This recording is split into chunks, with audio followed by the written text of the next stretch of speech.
We are in the book of Numbers, Bahalotcha today, and I'll tell you where we are. Yeah, we're going to actually start on page 822, 823. 822, 823. It's the Parsha Bahalotcha, okay? All right, while you're getting your chamashim, here's the joke for the day. A man goes to his rabbi and says, "Rabbi, my life is ruined. My business is dropped terribly. The tax man is after me. My ex-wife wants all of my money. I don't know what to do." The rabbi says, "I don't either, but look in the Bible, my son. All solutions to life's problems are found in the Bible." The next week, he sees the man in shul, and he has a smile on his face, a spring in his step. He's singing this prayer. He said, "You found a solution." He said, "Rabbi, you're a genius. I found the solution." The rabbi says, "How did you do that?" He said, "I did what you said. I opened the Bible, and there was the answer." "Yeah, what did it say?" Chapter 11. Okay.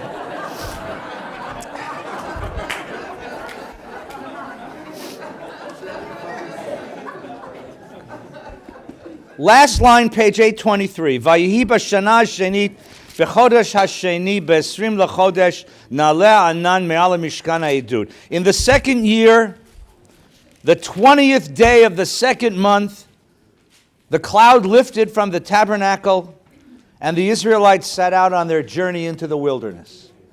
That second year, the 20th day of the second month, so if you're writing that date, what would it be? 02-2002. You sort of get the picture here, right? 02-2002.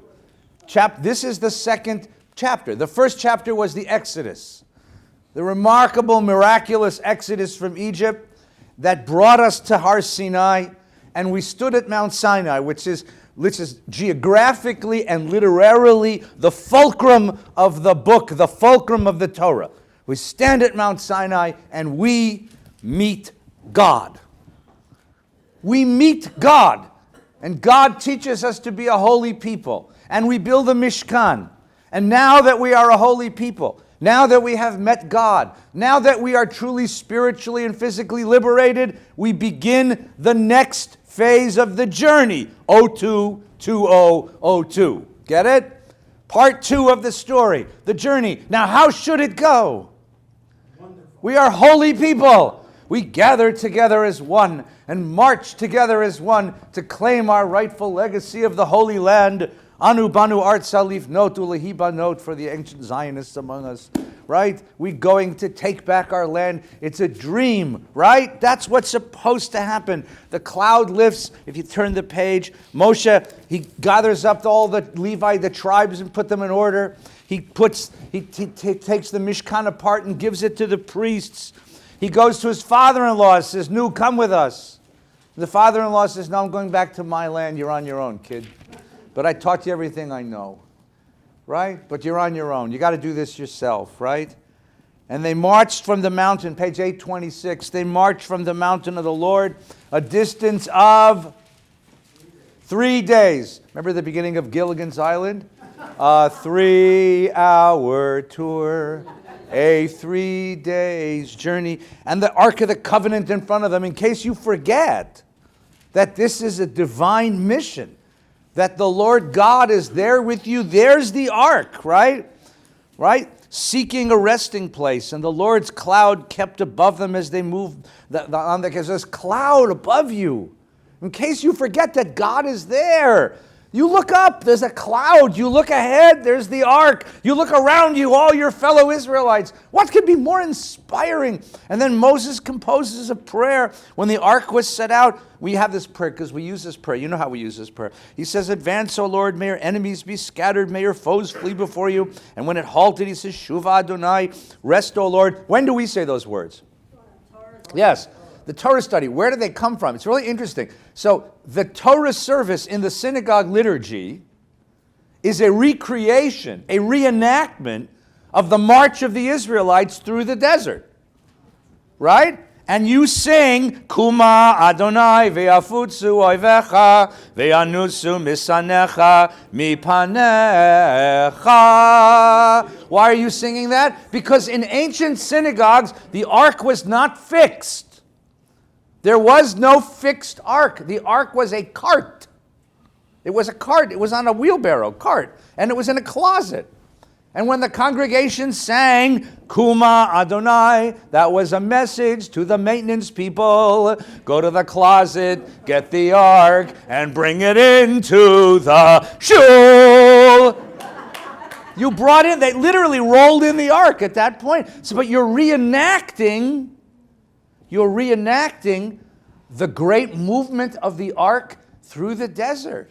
We become the Israelites. The ark of our synagogue becomes the ark of the covenant, and it is as if God's cloud rests above us. The next line is even more important, by the way. The next line is Ki mitzion teitzei Torah, Ki mitzion teitzei Torah, which comes from the second chapter of Isaiah, which is his great vision that one day all the peoples of the world will gather around the mountain of God and receive Torah.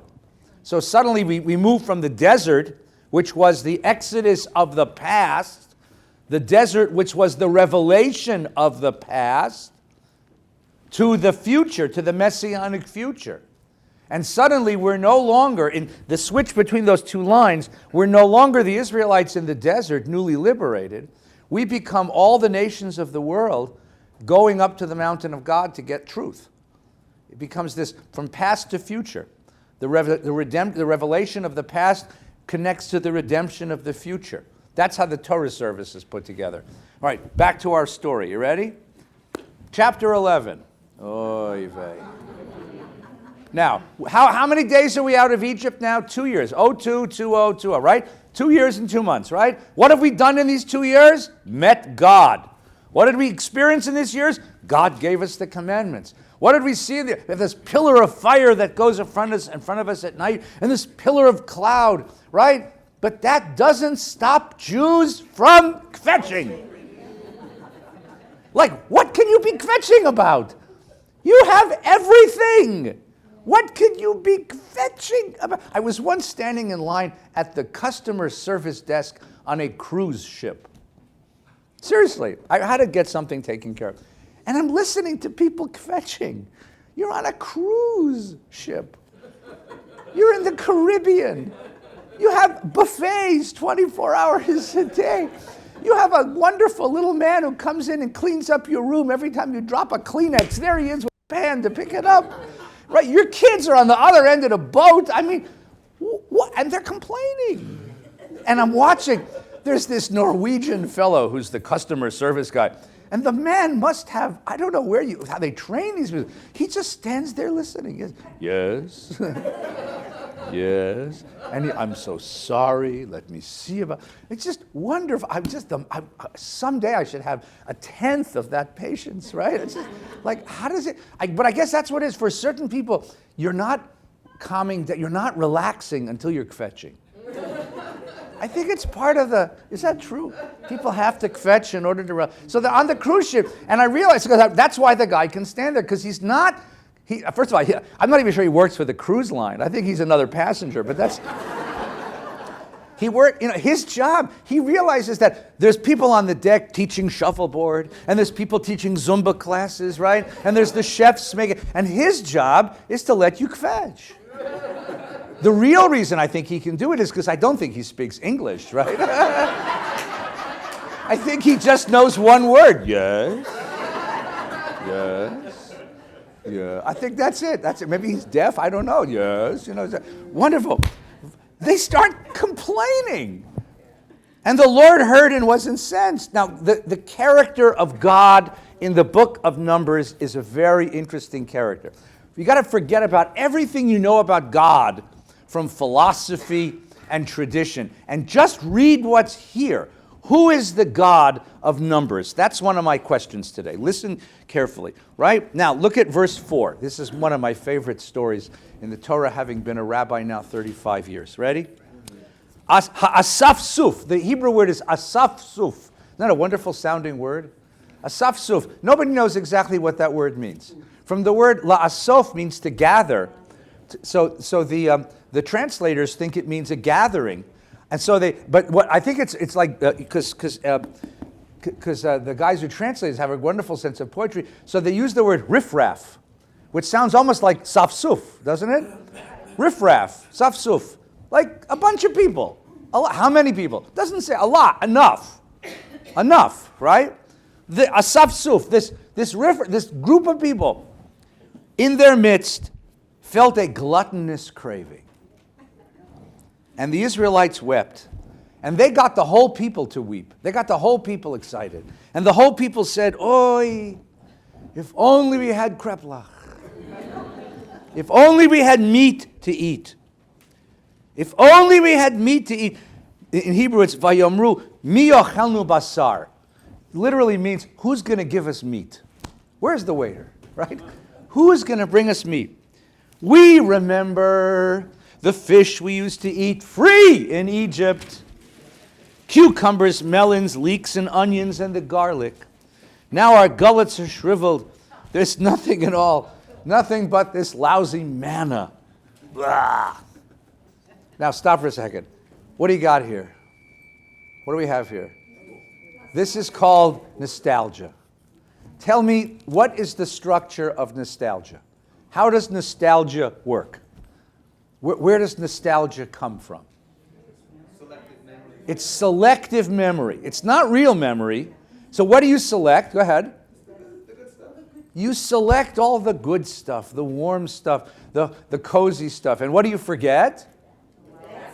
The struggle, right? You forget the struggle, right? Egypt, what a wonderful place it was. You remember what a wonderful place it was? Oh my God. The food, and the food. And not only was the food wonderful, this is a Jewish thing, it was free. You ever notice in Israel, there's no all-you-can-eat restaurants in Israel.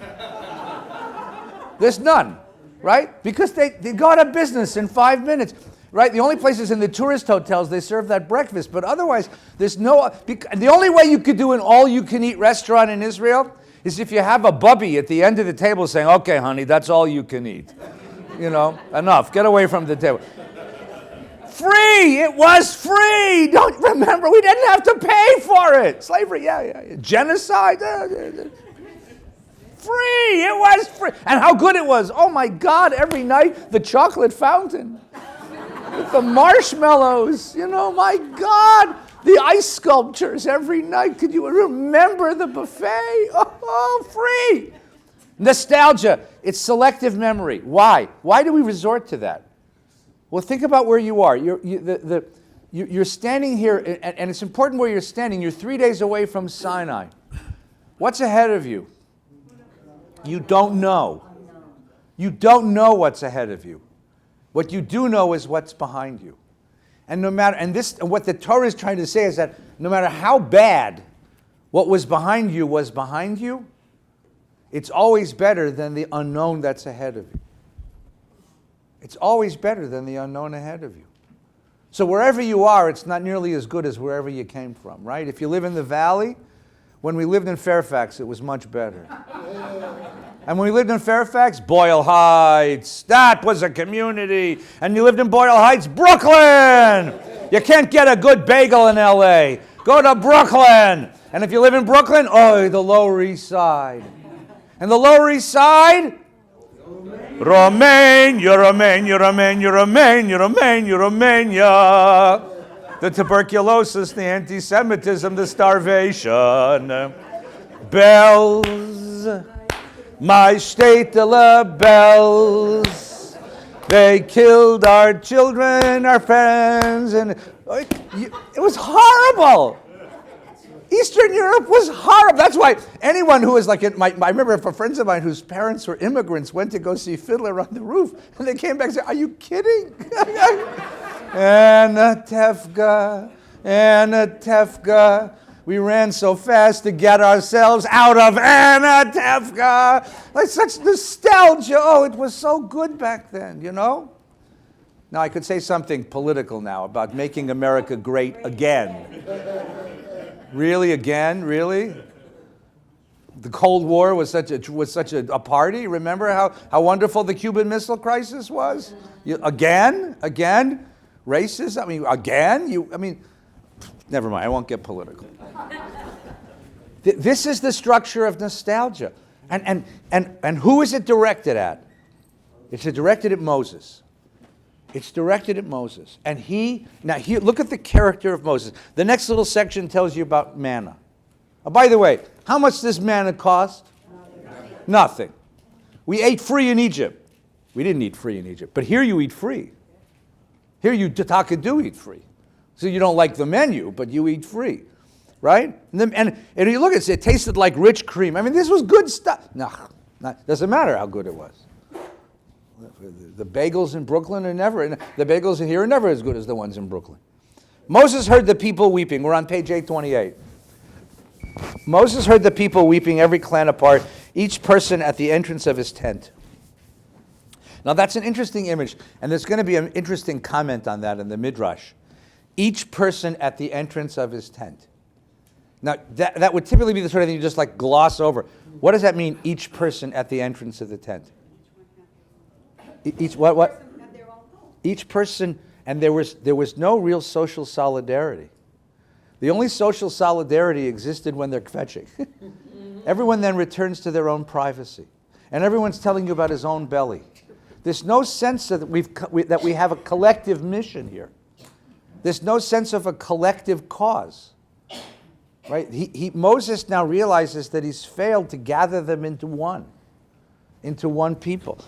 The Lord was very angry, and Moses was distressed. This is like, I don't know if you ever take a car trip with your kids over a vacation, but this is what happens. You take a car trip, and you just hope that mom and dad don't get angry at the same time, right? If mom gets angry, dad calms her down. If dad gets angry, mom calms her down. You just have somebody who's driving, right? Moses is distressed, and God is distressed. Now, why is Moses distressed? Listen carefully. And Moses says to the Lord, he just loses it. Listen to this statement. Why have you dealt ill with your servant, and your servant means me, right? Why have you dealt ill with me, and why have I not enjoyed your favor? And you've laid the burden of this people upon me. Did I conceive this people? Did I bear them? That you should say to me, carry them in your bosom as a nurse carries an infant to the land that you promised an oath to their fathers? Where am I going to get meat for all this people when they whine to me and say, get us meat? I cannot carry this people myself. It's too much for me. If you would deal with me thus, kill me. Kill me. Rather, I beg of you, let me see no more of this wretchedness. So, there's this very awful, terrible thing called suicide by cop. Somebody goes and threatens a police officer, the officer blows his head off, and that's what the guy wanted. This is called suicide by prayer. No, seriously, what does Nosha say? I can't take this anymore. I can't take this anymore. What are this my people? This is not my people. I can't take this anymore. You dump this people on me, and all they do is whine. Now, what is he thinking? Come on, what's his head? What has he done for them? He gave up, by the way, a very good life in Midian. Remember? He had a nice life, beautiful wife, nice tent, big television set, German car. He had everything you'd want, right? He was the vice president of Midianite Stock Exchange. His father-in-law is the priest in Midian. He gave all that up to do what? To go do battle with Pharaoh. Did he succeed? Beyond his dreams. Liberates the people, takes them out of Egypt, crosses the Red Sea, brings them to Sinai, introduces them to God, brings them holiness, brings them law. What do they want? Do we want law? Do we want truth? Do we want justice? Do we want freedom? Do we want liberation? No. We want hamburgers, steaks, chops. This is this is such a cynical image of human beings. I offer you truth. We don't want truth. We want lamb chops. I offer you freedom. We don't want freedom. We want steak. What a cynical vision of human beings, right? And it just socks Moses in the gut. You have a sense that the man just deflates. You see a man deflating. I can't deal with this. I can't deal with this. And what's the image is a feminine image, right? Am I a nurse? Am I a nursing mother? Am I a nurse? I'm supposed to carry this whining baby? And all the baby wants is to suck, right? There's no sense of who you are and where you are and what you have the potential to become. And he can't take it anymore, and he just collapses. I mean, this is Moses as a puddle on the floor. What's God going to do? Yes, please. Where is Aaron and the rest of... Oh, they're coming. Wait, it gets worse. That's chapter 3 today. We got 3 chapters. Wait. I'm going to make you so mad today, you're going to walk out. This is an image of a failure of leadership. When a leader feels he has failed, he rose up to liberate and change a people. He can't change them. They are stuck. He can't change them. This is a picture of failure. And it's a very cynical picture of human beings. But from the position of a leader, it's a very real picture. It's a very frustrated Moses. Now, God here plays an interesting role. We'll see what role God plays. Yeah. I was just thinking that, in a sense, Moses comes from such a different place Yeah. than the people. Yeah. He was a prince in Egypt. He was, you said, the head of the stock exchange in Midian, for instance. Right. And now he's got to deal with this rabble, and he thinks that they are going to react the way he would from his point of view, which is basically an intellectual, knowledgeable, free point of view. He is a free man. Yeah, They're not. He always was a free man. Right. He was never a slave. He is a free man. So he makes certain assumptions about them based on his experiences of being a free man. And he can't put themselves in their position. And he didn't want the job to be. And he didn't want the job to begin with. And he gave up a lot to take it. But he can't think outside of his box. He can't think outside of his worldview, which is, what does every human being want? You want to know truth. You want to meet God. You want freedom. You want these high ideals, right? He doesn't understand that they're nowhere near there. They are still slaves. That slavery isn't a physical condition or political condition. It's a cognitive and a spiritual condition. And they are still very slaves. Now, in the world of leadership, there's a wonderful guy named Ron Heifetz, who is Yasha Heifetz's son, teaches at Harvard. And Heifetz says there's 2 kinds of change in the world: technical change and adaptive change. Right? Technical change is when you change the color on the walls. Adaptive change is when you bulldoze the house and rebuild it. Tell me which kind of change God advises him to do. The Lord said to Moses, "Gather for me 70 of Israel's elders, of whom you've experienced as elders and officers of the people, and bring them to the tent of meeting, and let them take their place there with you. I will come down and speak with you there, and I will draw upon the spirit that is on you and put it on them. And they shall share the burden of the people with you, and you shall not bear it alone." Adaptive, what was the solution? What's God's solution? You're right. It's the same thing, by the way, that Jethro told him many chapters ago. Remember? You can't do this alone. Stop trying to do it alone. You're not a shepherd. They ain't sheep. You need help. Let me get you some help. So he says, gather me 70 guys. They're going to become the elders, and I'll give them of your spirit. Does that solve Moses' problem? Maybe. It solves the immediate problem. He's not going to be the one they come to first with a fetch. He's the Norwegian cruise officer at the customer service desk. Now you got 70 guys who can stand there going, right? But it doesn't solve the deeper problem. It's not the adaptive change that Moses is looking for. It's their character that he's trying to change, and that's not going to do it. But now, in the next paragraph, something happens weird in the narrative, because in the next paragraph, the valence of the story switches. It seemed in that moment that God was rational and Moses was incensed. Now in the next paragraph, God gets incensed. God gets this. And when I read this, I want to know how many of you who have been parents of small children ever said the exact same thing to the kid, right? You'll see this. This is parenting. This is parenting, right? Now God gets angry and he says, "Purify yourselves tomorrow and you will eat meat. For you keep whining before the Lord, saying, if only we had meat to eat, we were better off in Egypt. The Lord will give you meat to eat, and you will eat. You will not eat 1 day, or 2 days, or 5 days, or 10 days, or 20 days, but a whole month until it comes out of your nose and becomes loathsome to you because you've rejected the Lord who's among you by whining to him and say, why did we ever leave Egypt? You're going to eat it till it comes out of your nose, right? Like, how many did you ever have that? I told you not to order that. I told you it was too much. I told you you couldn't finish it. You said you'd finish it. Now sit here and finish it, damn it. But I can't finish it. I don't care if it comes out of your nose. This had to have been written by a person who raised a 6-year-old, right? I don't care if it comes out of your nose. You finish it because you wanted it. You want meat to eat? I'll give you meat. I mean, it's like, so what does God say? You want to be an animal?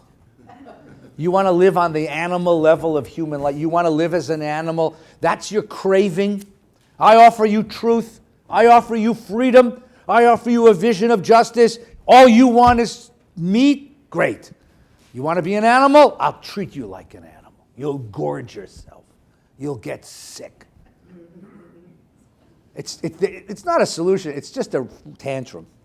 So who is God in this story? Who is God in this story? I would suggest to you through the whole, and because we're not going to get a chance to do the whole book together, through the whole book of Numbers, God is the disillusioned idealist. The book of Numbers, the 4th book of the Torah, Bamidbar, is a book written by disillusioned idealists. The book of Exodus is written by idealists. Only a great idealist, only a dreamer, only a revolutionary could have written the book of Exodus, right? What's the book of Exodus about? The people are enslaved, and the hero arrives with a stick that turns into a snake, no less. And he says to the tyrant, 10 plagues will come upon you. And the tyrant is so selfish and cynical, he can't see. And the 10 plagues come. This is a hero story like no other, right? Great film. Somebody should film this. And finally the last one comes and the tyrant is destroyed and the people rise and they shout and they leave and they get to the Red Sea and that whole schmear happens and they cross the Red Sea and they sing Michamocha and it says Vayaminu Badonai Ubemoshe Avdo and they believed in God and they followed Moses and he brings them to Mount Sinai and God meets them and God says you will be a holy people and the people says yeah man. And only an idealist could have written Exodus. But you know what happens to idealists in the world? Anyone grow up with idealists? Anyone have friends? Anyone here an idealist? And an idealist has all this vision of changing the world, right? Bringing justice where there's injustice, bringing peace where there's conflict, bringing enlightenment where there's ignorance. And then you meet reality. And what happens when you meet reality? What happens when you meet when the idealist meets reality? Disillusion. Reality comes, the whole thing comes crashing down. And then you get interesting. What happens to fallen idealists? Well, number one, sorry? They go back to the Senate. Is that what they, yeah.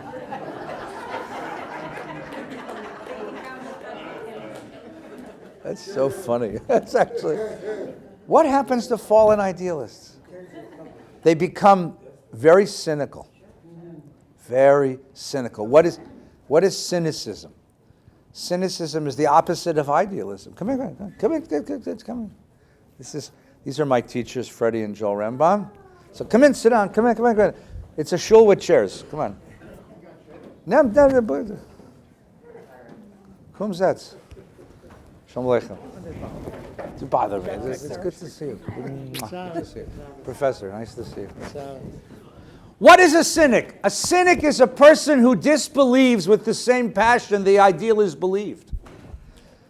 A cynic is a person who can see no light in the darkness, with the same intensity that the idealist saw the darkness lit up in his dreams. It's the turning of that spirit. It's the exact turning of the spirit. And a cynic can't be shaken from his cynicism. First of all, because there's too much goddamn evidence in the world for that cynicism. Because he, like the idealist is stuck on the vision, the cynic is stuck on the darkness.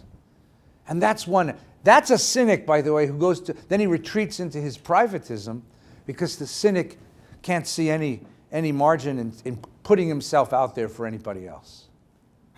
What happens to the fallen idealist who has power? Now that's even more dangerous. This is where Plato was wrong.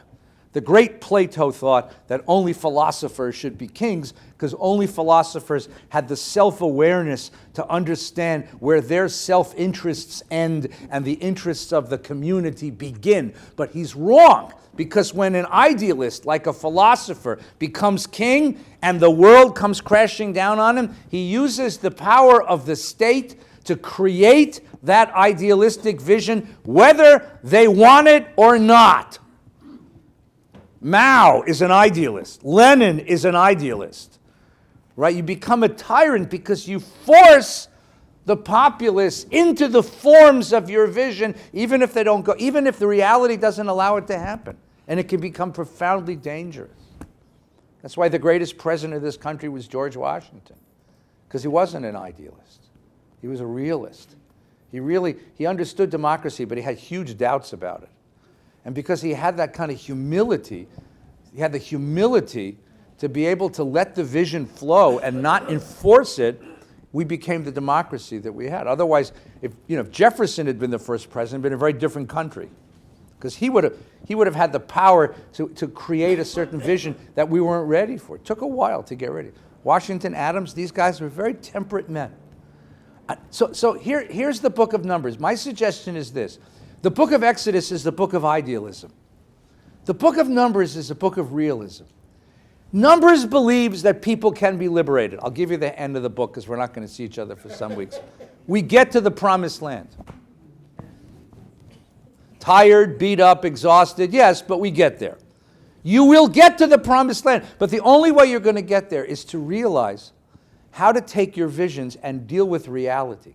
Because if you bring your visions into the world and you're not ready for the reality, you'll end up either as the cynic who surrenders, who gives up, or the tyrant who destroys the people you've come to save. This is the book of disillusioned idealists. This is a book of disillusioned idealists. So what does God say? And God is the biggest disillusioned idealist of all, right? He said, I'll kill him with meat. You want to eat meat? Your cholesterol will go so high. I will choke you with meat, right? Choke you with meat, right? And now Moses comes back. He says, "How are you going to find that much meat? Like what? Like what? There's a butcher shop. There's a butcher shop on the corner. Like what?" God says, "What? You don't think I have an account at the butcher shop? Watch, And it starts to rain quail, not Dan, but real birds, right? It rains quail. Yes, please. Okay, so before you say we have to stop, really, I'm sorry, but that's. okay, I'm sitting here hearing what you're saying and thinking about the moment that we're in. Yeah. Trying to put an overlap onto our current day situation, and I'm really struggling with it. You're going to leave. We're going to go through the summer not having.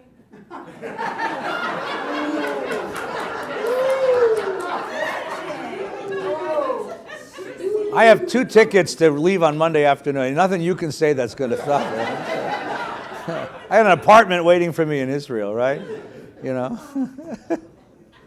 we going to get through this summer? Yeah. How are we going to get through this summer? Given, I'm very serious. And I hear you. And we don't even have Jon Stewart to help us. I mean, that's really, he helped me get through the last election, so. Well, we have Samantha Bee. Samantha Bee's okay, yeah. No, I'm serious. Give us some. You're talking about leadership. You're talking about a people at a point in history, and I believe that we are. All right, good question. So open your Chumash. You got the Chumash? Give this lady a Chumash. Right? Because all answers are in the Torah. Page 831. 831. We'll read the next story, Bobby. You'll get the answer right here. You're talking about Moses went out. That's right. Read. You read out. Moses went out and reported the words of the Lord to the people. Not the meat part, by the way. He didn't report that part. He didn't say, go out and get your ketchup ready. He went out and said, find me 70 guys. Go ahead. Okay, he gathered 70 of the people's elders and stationed them around the tent. Then Now, it's interesting, by the way, they have elders.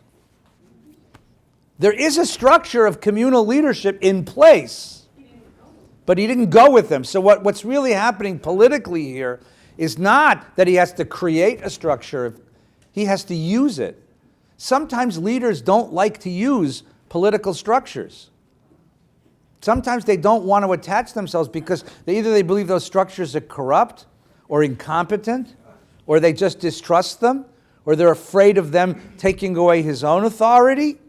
So what's happening here is he's not creating a structure of leadership. There are 70 elders who are already held in some esteem, who have some position, some authority within the community. He's just going to attach them to his mission. We wonder what they've been doing all this time. But he hasn't worked with them. He hasn't gathered them. Take a look. Go ahead. Then the Lord came down in a cloud and spoke to him. He drew upon the spirit that was on him and put it upon the 70 elders. That's a cool trick, don't you think? That's like chi, you gather up all this chi, I mean, that's, it's a very interesting image, right? What does that mean, the spirit that was upon him and gave it to the elders? He's just sharing authority with them. He's sharing some sort of authority with them. Go ahead. And when the Spirit rested upon them, they spoke in ecstasy but did not continue. Yeah, the Hebrew word is not ecstasy. Vayihi kenoach alehem haruach, when the ruach, the Spirit, rested upon them. Look at the last word on that line if you know the Hebrew, right? V'yitnabu. V'yitnabu from the word navi. What is the word navi? A prophet. Vayitnavu. They didn't speak in ecstasy. They prophesied. They began to have prophecy. Now, you could say they spoke prophetically. That's a symbol. And elsewhere in the Bible, we have these guys who speak prophetically in ecstasy. I'm not sure that's what it is. Vayitnabu. They began to see what Moses could see. They were all what? Village elders. They were all tribal elders. Each guy responsible for his tribe, for his family, for his clan. What does Moses do? He raises them up and gives them national responsibility. He raises them up and gives them I don't think it's speaking, I think it's seeing. Suddenly they could see where they were. Suddenly they could see the circumstance of this people moving from Egypt to Canaan, from a place of slavery to a place of freedom. Suddenly they understand the national mission. And now you ask yourself the stupid question, why didn't he do this before? Why did it take him so long to share his vision with this people? Did he assume that they have it and that is the problem? It's hubris. Yeah. Or was it the hubris of wanting to hold on to it, right? Or was it that it never occurred to him? Because remember, his job before he took this job was shepherd. Shepherds don't have to share with sheep what they're about to do. I was a camp counselor. You never told the kids what was going to happen next, right? But this idea that I can share my vision. Or maybe he was afraid that they would challenge the vision. If I share my vision of where we're going, you could tell me I'm wrong. But now Moses decides he needs to share this vision. Go ahead, Gloria. I may be way off base. No. Come on. You're never off base. The word, I think, is in the reflexive. So I'm Yeah. wondering if perhaps that vision he's bringing out that which is already within them. So tell me what that means. That's beautiful. Elders, Yeah. as they already got this sense of vision. Of responsibility. Responsibility. Right. Of leadership. Leadership. It's already there. He's just bringing it out. Which is something he never knew how to do before. Vayitnabu. I mean, they're becoming prophetic. They're rising to the level of prophecy. And now, listen to a new Moses in the next line. In the next vignette, this is the next vignette. There's a new Moses here that's going to answer your question. Go ahead. Okay, 2 men, one named Eldad and the other Medad, had remained in camp. There was 70 of them, right? And they're supposed to have gathered with Moses to get the Ruach, right? Turns out only 68 gathered. Eldad and Medad stayed home. Why did Eldad and Medad stay home? We don't know. You could create a whole novel about Eldad and Medad. Okay, but go ahead. Yet the Spirit rested upon them, and they were among those recorded, but they had not gone out to the tent Right. It happened anyway, even though they weren't there. It's remote. Go ahead. And they spoke in ecstasy in the camp. More? Keep going. Yeah, I want you to hear this. This is a story. Went out and told Moses, saying, Eldad and Medad are acting the prophet in the camp.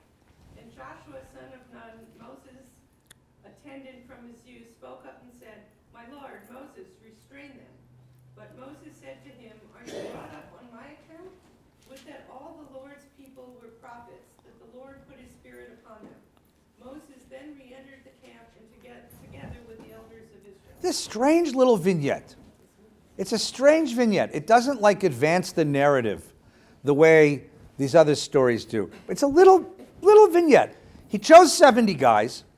He gathers them together in a tent. He gives them the Spirit of God. They all begin to have prophetic abilities. Turns out only 68 of them. 2 of them were still in the camp. And the 2 that were still in the camp began to have the same prophetic abilities, but in the camp, not in the tent. And Joshua, who's Moses' aide de camp, runs in and says, shut them up. Why is Joshua worried? What is Joshua worried about? Competition. Right? They think they're God. They think they're Moses. I mean, who died and made you Moses, right? They think they're Moses. Joshua says, shut them up. Shut them up. You're Moses. Shut them up. We can't have people running around telling people what God wants. Shut them up. And Moses now, his whole vision has changed. Something has happened to him. Because what is his answer? Why not? Not only let them speak, it's bigger than that. Maybe they'll influence the rest of Yeah, it's bigger. What's the job of a leader? The job of a leader isn't just to get you from here to there. The job of a leader is it's a self-liquidating job. Right? The job of a leader is a self-liquidating. It's supposed to empower you to be able to see what he sees, to see what she sees. He says, you know what? I don't need to be the only prophet in the business. Everybody should be prophet. Let the whole people be prophets. There's a joke that says that vision came true, right? Every Jew thinks he speaks for God, right? But you see what happens to Moses? I don't have to lead anymore. That's not my job is not to be the only one leading. Everyone, you all need to have. It's a self-liquidating profession. The rabbinate's the same way, by the way. This is one of the big mistakes of the way we train rabbis, right? I'll give you, the architecture says it all. You ever walk into our synagogue, right? When you sit in the shul and look at the rabbi, in which direction are you looking? Why? Because I'm exalted. And you are just pishers, right? So you look up to the rabbi, who looks down at you. And you look up and say, give us truth, Rabbi. Because what's right behind my pulpit? The Ark of the Covenant, right? So you look up at me, and then beyond me, you can see the glow of the Lord God. Right? Right? That's what you see. Right? And my job is to take those lightning bolts from the Ark and cast them down upon you low meat-eating people. Right? Teach you that you don't want quail. You want truth. That vertical axis of rabbinic position was a concept of the rabbinate for 3 generations, right? Not anymore. We're now horizontal because Moses is right. My job isn't to give you truth. My job is to kick you until you go look for truth yourself, right? To get you to go. Would that all of you become rabbis? Come on, go to Reb school. Well, not so hard. 5 years, $80,000. You can do it. You see the pic. You see what's going. Now, Bobby. So what's the answer? I don't know. The answer is this is going to have to come from us all. I mean, this is a collective response. Yeah. But up to this time, Yeah. always helped Moses to eliminate anybody who was trying to compete with him. Yeah. Aaron's son. So God made him believe that he can singularly attack and lead and do everything by himself. So Yeah. Collaboration. So this is an alternative model of leadership that hasn't yet been developed. You're exactly right. This is an alternative model. The alternative model, which is a horizontal model of leadership, right, has not been developed among this people. That's the adaptive change that we were waiting for in the previous story. The adaptive change is not take 70 guys. The adaptive change is not give you quail to eat. The adaptive change is, Moses, you have failed to share your vision with this people because you have kept it to yourself, because you have kept the authority, you have kept the spirit, the ruach to yourself, right? That's the adaptive change that has to come. It's a very, very interesting image of how you liberate a people. You don't want them to be slaves anymore? Right? So stop being their master. You're exactly right. You don't want them to be slaves? Stop acting like a master. Sit down and let them rise up. That's what has to happen. Yes, please.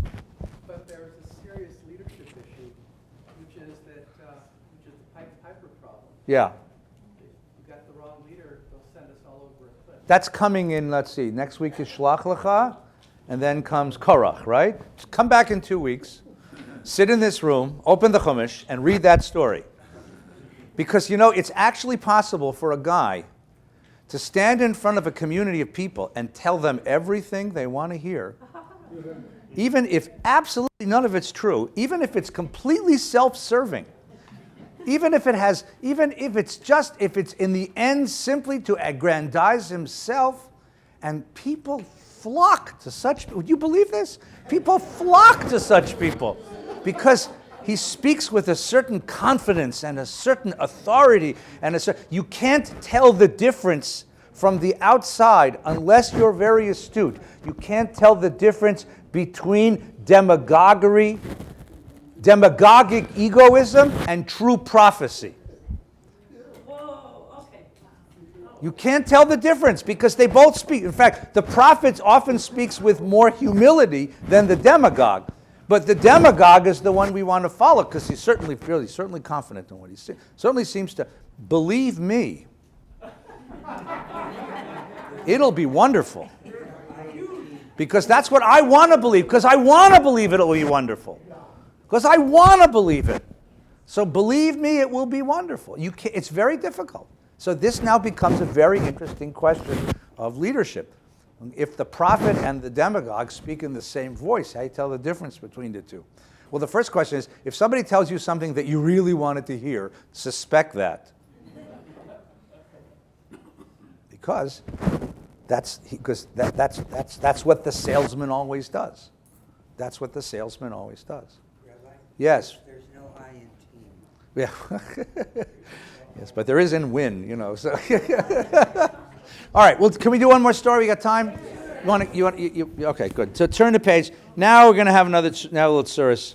Now we come to the question that someone over here asked before. Look at 12. Oh, the story is that they get the meat they wanted. Okay?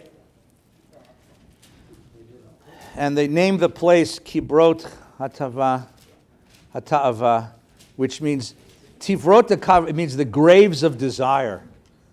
What an interesting name, Graves of Desire. That's the name of the place, right? Today we call it Ruth Chris, so I don't know. All right, page 833, right? All right, now we're going to switch gears a bit because now we've looked at Moses and his leadership issue.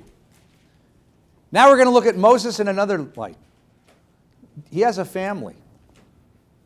Anyone here have a family? It's an interesting family. When they were in Chatzerot, Miriam and Aaron spoke against Moses because of the Cushite woman he married. And it says he married a Cushite woman, right? So what's the story here? This never happens in your family, my family. It always happens. It's never my brother, it's my sister-in-law. Right? Or it's never my sister, it's my brother-in-law. It's don't look at me, Pop. It's a funny thing what happens to the person your sibling marries, right? The person your sibling marries, either you fall in love with them or you don't, right? So what happens here? Now, first of all, what's her name? Her name is Tzipporah. Cushite. Now, Cushite can mean one of two things. It can either mean a person from Cush. Cush is Ethiopia. So she actually comes from there, or she's dark complexion. All right? What's their problem with her? Well, she's not Jewish, that's true, but that doesn't, lots of people, in this time, if she married a Jewish guy. In biblical tradition, you're Jewish if you marry into the Jewish people. So Ruth becomes Jewish when she marries Boaz, right? Even though she's Moabite. Okay?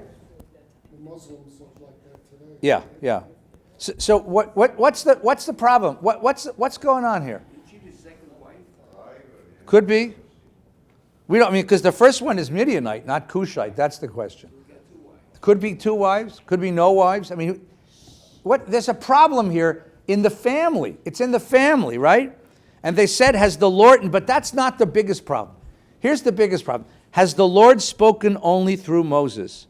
Has he not spoken through us as well? Meaning? Yes, sibling rivalry, right? Who's older? Aaron, Who's second? Miriam. Then Moses is the baby brother, right? How many years, how long can you like give in to your baby brother before you say like enough is enough? Right? I once taught a class and Mark Zuckerberg's sister was in that class. And she said, let me tell you, you know, right? It's an interesting, so there's a family dynamic here. Who speaks for God? Even within the family, there's a dynamic of who speaks for God, right? And the Lord heard it. And Moses was a very humble man, more so than any other man on earth. So Moses would not respond. Moses doesn't respond. But God hears it. And God's angry for Moses. God wants to defend his friend Moshe. Suddenly the Lord called to Moses, Aaron, and Miriam and said, come out, the 3 of you, to the tent of meeting. So the 3 of them went out, and the Lord came down a pillar of cloud and stopped the entrance of the tent and called out Aaron and Miriam. And the 2 of them came forward, and he said, hear these words. When a prophet of the Lord arises among you, I make myself known to him in a vision. I speak with him in a dream. Not so with my servant Moses.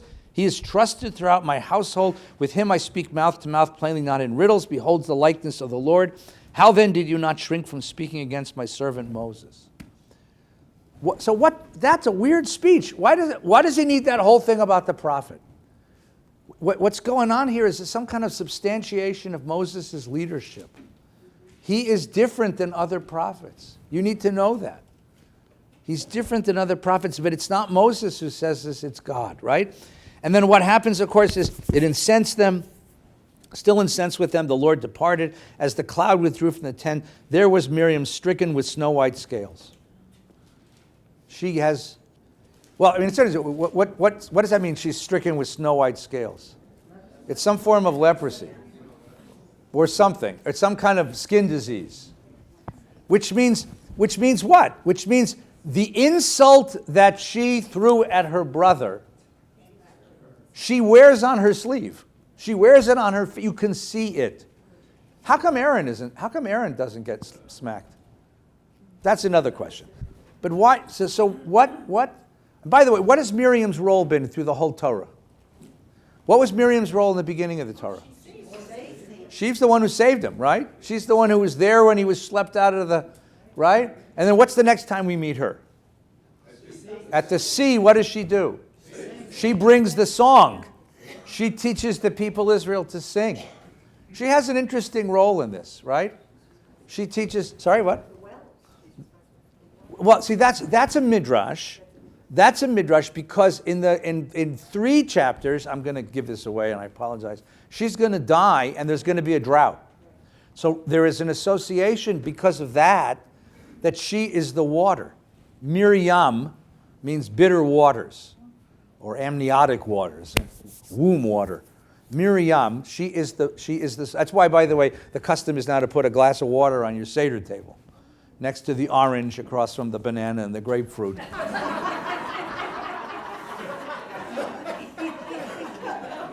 No, it's becoming wonderful because it used to be that you had like 5 things on a Seder plate. Now there's like a dozen, you know, right? This, what? This pineapple is for the oppressed people of, you know. Lo, the bread of affliction. She represents something here. She represents a sort of providence, a sort of protection.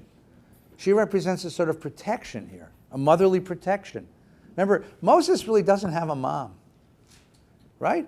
He has a birth mom and he has an adoptive mom, but neither one of them really have any role. She ends up playing his mom through this, right? And she speaks against him. And that's got to break his, what? Maybe that's valid. Is it? I know, well, I'm asking. I'm just, Why dump on her? Maybe she has something to say. well, okay, that's fair. That's fair. That's fair. But look at, so let's finish the story. I want to find out why. All right, and Aaron said to Moses, O Lord, O my Lord, account not to us sin which we committed in our folly. Let her not be as one dead who immerses in the mother's womb, half his flesh eaten away. So Moses cries, this is the shortest prayer in the Bible. El na refan Allah. That's the prayer. El na refan Allah. Dear God, heal her. And the Lord said, if her father spat in her face, would she not bear her shame for 7 days? Let her be shut out of the camp for 7 days, and then let her be readmitted. So one of the things that happens in this midrash, in this story, is that the midrash takes this as an interesting parable for what happens when you have evil gossip in a community. The rumors in a community function as social leprosy. Rumors in the attack, the behind the back story. Did you know what I heard? The gossip, you'll never believe that, forms a sort of social gossip, social leprosy. And it takes a long time, 7 days, it takes a long time to root it out of a community. It's a very difficult thing. So one of the notions here is that a social community is a very fragile organism. We look at institutions and we see bricks and walls and doors and boards of directors and funds. It can all be destroyed. One rumor will destroy the whole thing. Look at the Catholic Church. Right? There were evil priests in the Catholic Church, but the damage to the entire structure of the church has been absolutely devastating. Devastating. Right? So the maintenance of a social institution, because there is this predilection of saying, you know what I heard? That's a social leprosy that infects a community and has to be protected. And it takes a long time to root it out. That's one of the issues here. What's the other issue here? What else is going on here? Rabbi? Yeah. Yes, doctor, professor, rabbi. This is my friend Rabbi Rembam, my teacher. It ties in with what you said before. Right. Remember, at the sea, Miriam is Miriam Hanaviyah. And here she speaks of the fact that God does speak with her and Aaron, because Aaron's the high priest. Right. And what this is saying, I think, is it's a kind of a counterweight to what we just read about the sharing of prophecy with everybody else. Moses is still Moses. The sharing of his capacity is critical, as you said, for the people to begin to understand what their collective responsibility is. And Moses, in a sense, failed at that. I think Moses understands that actually when he asks God to kill him. He realizes something's wrong. Yeah. But I think what's going on here is, remember, ultimately, the purpose of Torah is you got to keep everything in the context Right. of what the Torah says. Right. Moses gave the law. If everybody's running around as a prophet, they can say, I know the real law. And I think what the Torah may be trying to say with this is, even those closest to Moses, who had prophetic power, are still not Moses. Ah. And the law which he was given, covenant with God, that he was critical part of creating, is still in force. So therefore, that's what Moses is, a kind of a precursor to what Moses says about prophets in Deuteronomy, which is, well, a prophet like me. In other words, they have to be teaching the same Torah. And this is actually a kind of foreshadowing of what you also said, which is Korah, which is the twisting of the whole thing. Right. So let's retrace that for a second, right? In order to truly liberate this people from their slavery, they need something which Moses has not yet given them. They need a dose of his prophecy. They need to be able to see what he sees. If nothing else, they need to be able to see themselves the way he sees them. And that's one principle here. That's going to be one half of the liberation. But on the other hand, a community, in order to maintain a certain amount of solidarity, we have to move forward together as one, needs a principle of authority. Somebody has to lead at this moment, right? Because if everybody says, I'm the prophet, I'm going to go where I want to go, you end up with with chaos, with complete anarchy. So somebody needs to be the prophet. Now, if the prophet, you could say, well, there's one family, so we'll take a family, right? We'll make it hereditary. That's not what the principle is. The principle is who gets to be the leader? The one who has the clearest vision. The clearest vision. It's a really interesting statement that God makes to him, right? He says, right? I make myself known to a lot of people, but him, he sees me differently. He sees with a clearer vision. Somebody has a clearer vision, that person gains authority to lead the community. So the answer to your question, Bobby, is you all get to be prophets this summer. Right? You all get to be prophets this summer. Now, by the way, if you don't have a Moses, just derech hagav, and Joel's here to help us with this. If there isn't a Moses who happens to have a clearer vision, what do you do then? Pool our vision. So if I know that my vision of the Lord, of my vision of God's truth, is good but not complete, and your vision is good but not complete, if we pool our vision, what do you end up with? You end up with incomplete visions, but they can complete each other. You build consensus. You build consensus. How do you build consensus? You have to listen to each other. How do you listen to each other? You got to shut up. Jews aren't good at shutting up. I don't know if you know this. That's why the biggest prayer in the prayer book starts with the words what? Shema Yisrael, which I would translate not as Hear, O Israel, but rather, new Jews, shut up. You know, there's a certain humility to this, to listen. Moses is the humble guy. Why? Because he listens. He listens. You see the dynamic there. You got to learn how to listen in order to create the sufficient social solidarity so we can move forward as a collective community. All of these are skills. These are skills you're going to have to learn. And they're skills that have to be learned because they're adopted very slowly. And if you think you're going to liberate this people all at once, one great big bang, that's not going to happen. So I want to finish with just this thought, which is the book of Exodus is written by an idealist. The book of Exodus is written by someone who has an apocalyptic vision of social revolution. Power to the people. All you need to do is remove your chains. One big bang, and human beings rise from the slavery of their spirit to take up their roles as exalted citizens of the city on the hill. That's Exodus. Comes Numbers and says, not so fast. People don't change that way. People are afraid. People are scared. People have desires, have contrary narratives. And if you're going to create change, real change within people, it is a long, slow, deliberative process. And it demands a structure of solidarity and leadership that takes a great deal of learning, of patience, of consensus building, of visioning. It's a very slow, difficult process. The book of Numbers says, don't give up. I promise you, you will get to the promised land. But before you can get there, you've got to cross this vast wilderness of human wreckage. And if you have that vision, you can get there, I promise you. But don't give up. That's what the book of Numbers is all about. Have a lovely summer. We'll see each other in September. Shabbat shalom.